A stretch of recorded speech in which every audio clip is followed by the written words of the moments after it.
وقل رب أعوذ بك من همزات الشياطين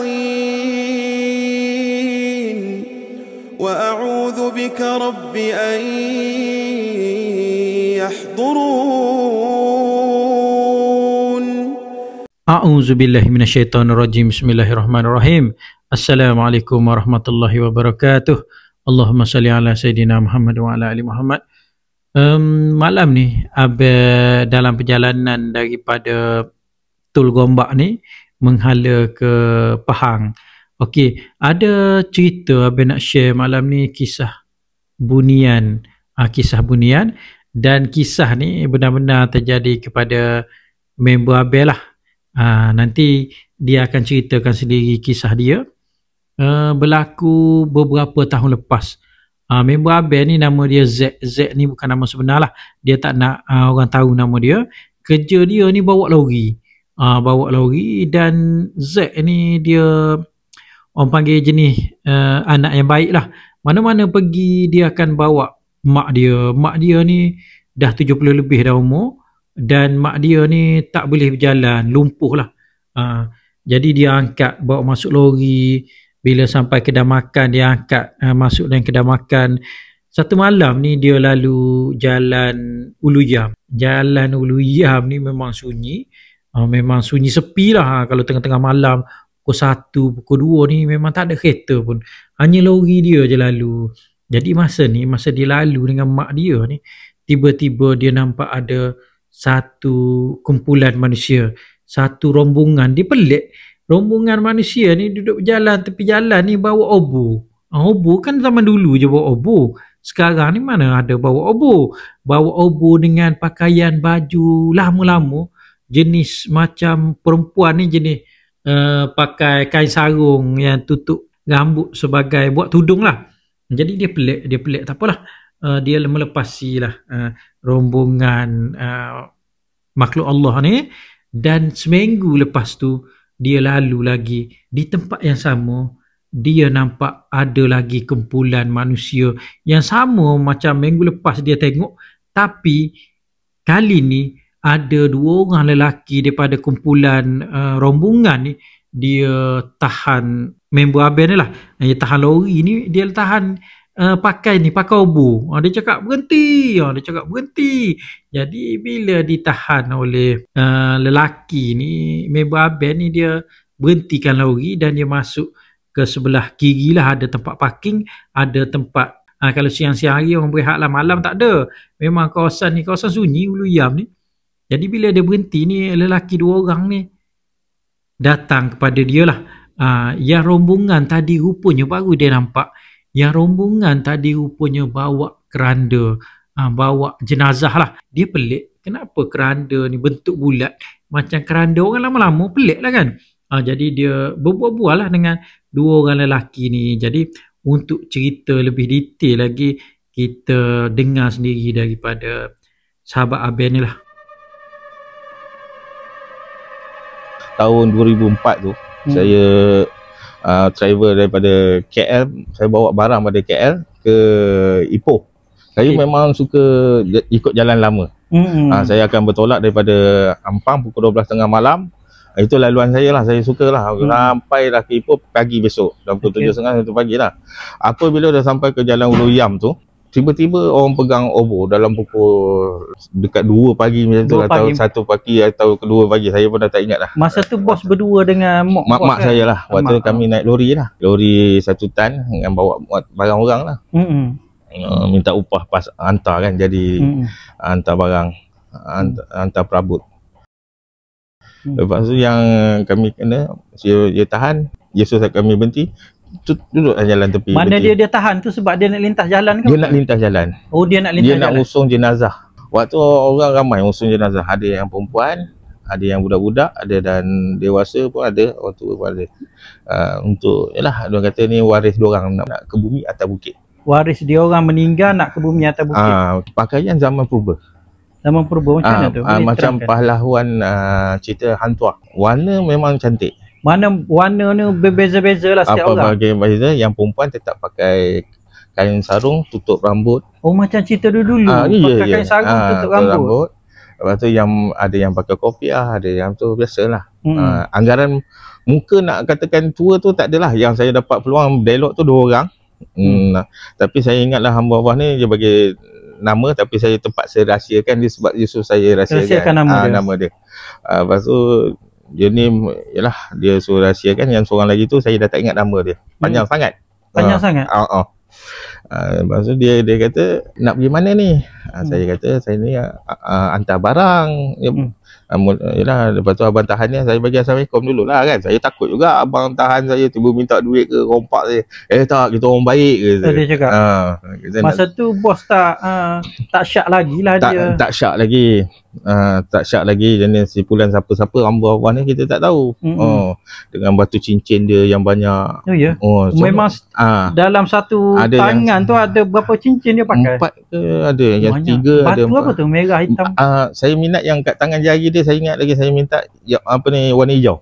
Oh, zamrud warna hijau. Memang saya minat sangat batu tu. Ukiran dia macam mana bos? Ukuran dia pun cantik. Perak lah. Dia tak perak. Dia Suasa. Dia warna putih. Bukan cincin perak lah. Bukan perak. Mana bos tahu bukan cincin perak? Tak tahu sebab waktu tu gelap. Tak perasan lah. Tapi waktu yang cantik waktu yalah waktu bulan terang apa semua, tapi waktu tu cincin tu hijau memang cantik macam kilau-kilau. Lepas tu saya ingat lagi dia punya cincin tu dia satu tapi ada anak batu kecil lagi kiri kanan dikepung.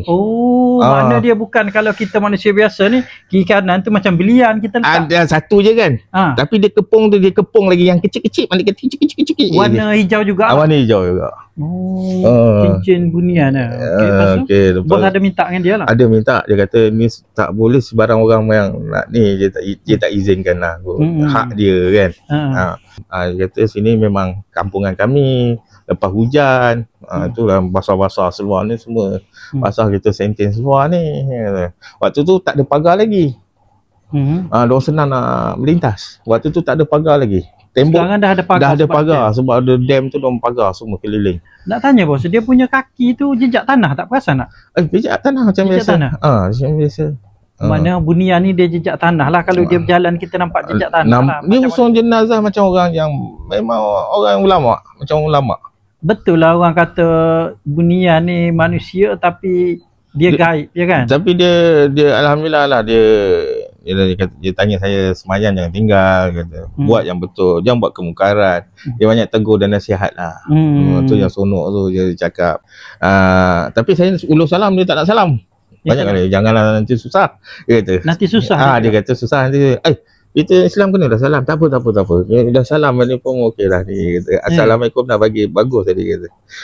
Lepas tu jaga mak betul-betul. Boleh tak abang tengokkan nama siapa mak? Tanyalah 10 bulan mak saya nama apa. Bukan kena buatan orang. Mak memang dah uzur, dah sakit, dah tiba masa. Masa tu bos tanya, bos bagi tahu dia lah mak ni sakit. Sakit urat ke apa ke. Sebab mak saya ni dulu menjaga. Okey. Asalnya kami ni menjaga pasar malam.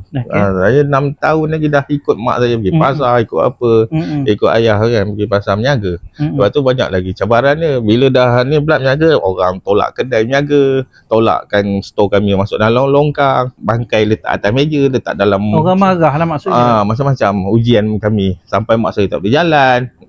Dia kata mak tak boleh jalan tu bukan sebab buatan orang. Tak ada, mak dah uzur apa semua, jaga makan je lah dia kata. Dia cakap.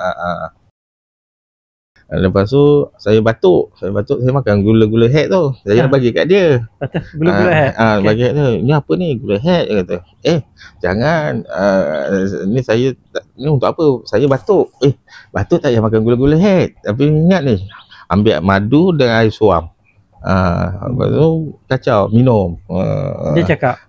Perah asam limau. Mana dia bunian pun ada madu, dia pun ada ubat. Ubat dia. Ada dalam ni dia ni ada yang agama, ada yang cincin tu yang banyak dia tahu buat perubatan tu. Perubatan kampung. Mana yang pakai cincin hijau tu. Dia banyak perubatan kampung, ada ni semua. Dia boleh tengok orang apa. Mana dia bos jumpa tu 2 orang, satu yang pakai batu cincin, satu lagi tak pakai. Tak adalah sangatlah. Dia seorang lagi pegang obor lama lah. Lama. Mana bos bercakap dengan 2 orang makhluk Allah ni. Yang lain ni dah usun jenazah naik dah naik dah atas. Dah hilang dah. Dah hilang apa semua ni hilang. Suluh hilang, tengok dah tak nampak dah orang. Maknanya kami lah ni. Maknanya saya dengan dia macam waktu tu memang macam kena pukau. Dengan bunyi kereta tak ada, motor tak ada, lampu pun tak ada. Macam suasana saya dengan kami Betul je. Adakah masa tu dah termasuk ke alam dia? Dia kata, jangan, nanti dulu, kata. Saya nak balik dah ni, saya nak cepat ni bang. Tak apa, subuh nak dekat, sebelum lagi ni, tak apa, nanti dulu kita berdialog lagi. Dia cakap? Dia cakap. Oh, mana dia tak bagi bos balik? Tak bagi lagi. Dia kata, awak ni menarik, kata. Oh. Subhanallah, sebab saya tak tahulah, mungkin dia tengok nama apa semua kan. Dia detect. Dia baca nama? Baca nama ni, dia boleh tahu lah. Bagus. Tapi, dia waktu yang dah berdialog apa semua tu, dia bagi tinggalkan nasihat, tolonglah beritahu dengan kawan-kawan ke sahabat-sahabat, tempat ni janganlah dikotorkan. Saya tak faham apa maksud dia dikotorkan tu. Dia kata janganlah buat kemungkaran, beromeng kat sini, apa kencing kat sini, minum apa semua kat Ulu Yam. Pesan untuk orang ramai. Dia pesan. Nanti kalau sakit susah, kata. Oh, mana kalau sakit susah mungkin ada orang buat nak suruh dia jadi sakit lah. Tak tahulah. Takut lah. Susah apa dia sakit nanti susah. Saya betul-betul marah ni, kata. Oh iya. Bagi tahu pesan kawan-kawan. Sebelum ni bos ada bagi tahu dia minta duit kan?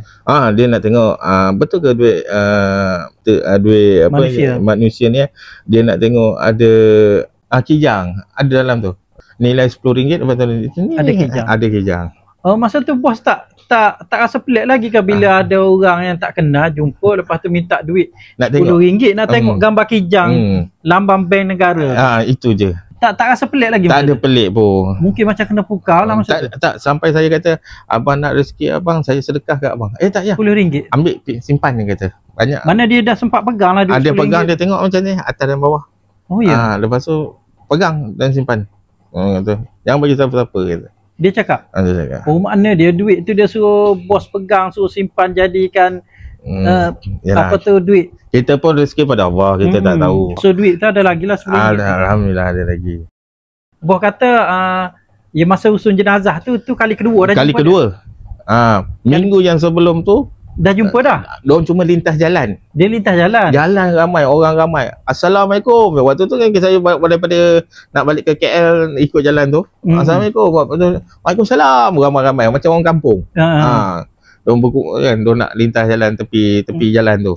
Lepas tu minggu yang lagi satu tu yang minggu lepas tu saya lah bagi assalamualaikum tu bang. Bos ingat lagi muka dia masa tu? Mana? Tak ingat lah muka dua orang tu. Tak ada, waktu yang tu memang saya tak dapat berdialog lah sebab orang ramai kan. Assalamualaikum, kita bila assalamualaikum wajib ambil, diorang kena jawab waalaikumsalam. Ramai-ramai lah satu kampung waalaikumsalam. Sebab diorang melintas jalan ramai. Dia pun terkejut, macam mana bos boleh nampak dia? Itulah dia kata, awak orang istimewa, kata. Boleh nampak kami ni, macam mana boleh nampak ni? Tegur pula tu. Saya macam ni lah bang, saya cakap abang, saya mencari rezeki yang halal, percaya pada Allah. Apa yang jadi Allah yang tentukan. Saya cakap macam tu dengan dia. Macam mana bos boleh nampak dia? Adakah masa setiap nak turun bekerja tu ada baca-baca saya ada baca amalan apa tu? Amalan yang saya baca tak ada apa pun. Saya pun tak ada pandai, saya pun jahil. Kurang juga bab semayang ni. Tapi saya selalu langkah sebelum keluar rumah cari rezeki. Bismillahirrahmanirrahim. Ya Allah, aku nak cari rezeki untuk ahli keluarga ku. Kau berilah aku rezeki yang halal di dunia ni. La ilaha illa anta subhanaka inni kuntu minaz zalimin. Itu saja. Itu je. Nabi Yunus punya ni. Pernah yang sekali tu saya makan kat Perak. Terpaksa cakap kat Perak. Takut orang lain semua kena. Saya dah perut lapar ni. Perut dah lapar ni. Betul-betul dah lapar. Saya mahala ke KL balik. Bawa lori yang balik ke KL. Saya nak waktu tu nak masuk ke simpang ke apa ni? Nama dia nak masuk ke situ tapi kedai dia jalan sunyi tu juga. Jalan sunyi lah, ada satu kedai tu. Saya makan. Saya order lah kopi, saya ngantuk. Saya nak kopi dengan kuotie kungfu. Lepas tu lagi masak merah, itu je. Bawah tu dah letak dah kopi panas, satu kopi panas atas meja. Bila daripada dapur dah siap atas kaunter, nak pas kat saya, perempuan tu nak pergi tengah ambil, meletup cawan tu, terbelah dua. Cawan air yang bos order tu, cawan tu yang panas tu terbelah dua, macam belah buah temikai. Faham. Tak ada garisan yang sangat yang orang tak pernah tengok. Ini dia kata, orang kata tu kata ini Daripada bising-bising orang tengok bola, dia kata ini cawan ni dah lama ni, dah lama. Oh, masa tu bos ada baca apa-apa ke masa kedai? Saya akan itu je saya baca. Mana ni kalau bos nak turun rumah tu bos baca. Kalau tu nak pergi makan. La ilaha illa anta subhanaka inni kuntu minaz zalimin. Itu je. Lepas tu tawakal tu kita bertawakal dengan Allah, itu je. Tak ada pun apa pun. Mana tu kali pertama dekat kedai dekat Perak tu gelas meletup. Orang kata kalau gelas meletup ni mungkin orang nak test. Orang nak test ini apa ya, ataupun ada orang letak santau dalam tu. Ya betul. Tak semestinya tuan kedai letak sebenarnya kan. Betul, tapi bukan semua orang kedai, tapi perut dah terlampau lapar sangat. Mata dah mengantuk. Tapi dia orang baca air lain apa semua. Tapi dia orang tengoklah saya makan. Seorang-seorang makan sampai habis. Bos makan juga masa tu walaupun meletup? Meletup, bukan. Saya dah lapar. Ya Allah, aku tawakal dengan namamu. Aku hamba-Mu. Kalau sekiranya aku mati hari ni, aku dah mengucap dalam hati lah. Awal-awal macam tu lah. Oh, bagus bos. Yakin betul lah. Yakin betul. Kalau meletup saya tinggal. Dulu memang, sebab saya pun dulu pun dalam pengalaman saya memang saya pernah kena santau. Okey, macam mana tu? Badan memang kurus sebelum ni. Memang kurus. Tak tahulah siapa buat apa semua. Macam mana cerita dia bos? Kena santau. Santau ni dia tak boleh tidur malam dan panas. Dah panas. Badan kurus. Oh, daripada badan besar jadi kurus masa tu. Badan kurus. Berapa kilo turun masa tu? Oi, memang cengkung. Kalau cerita-cerita benda-benda macam ni banyak daun sifat lah ada. Saya buat daun sifat lah. Dan sahabat saya pun ada juga, saya bawa ke daun sifat. Alhamdulillah. Balik pada Sabah, anak buah dia darah tak berhenti, batuk. Allah. Dia engineer oil and gas dekat Sabah. Anak buah kawan saya tu, saya bawa dia pergi ke apa? Darul Syifa. Daripada duduk bucu situ, duduk tengah, orang semua lari. Kejap batuk berdarah. Allah Rabbi. Tapi dengan izin Allah punya kuasa. Berapa kali pergi jumpa? Dia sekali je. Bila dia ustaz tu tepuk macam bunyi kereta. Hilang.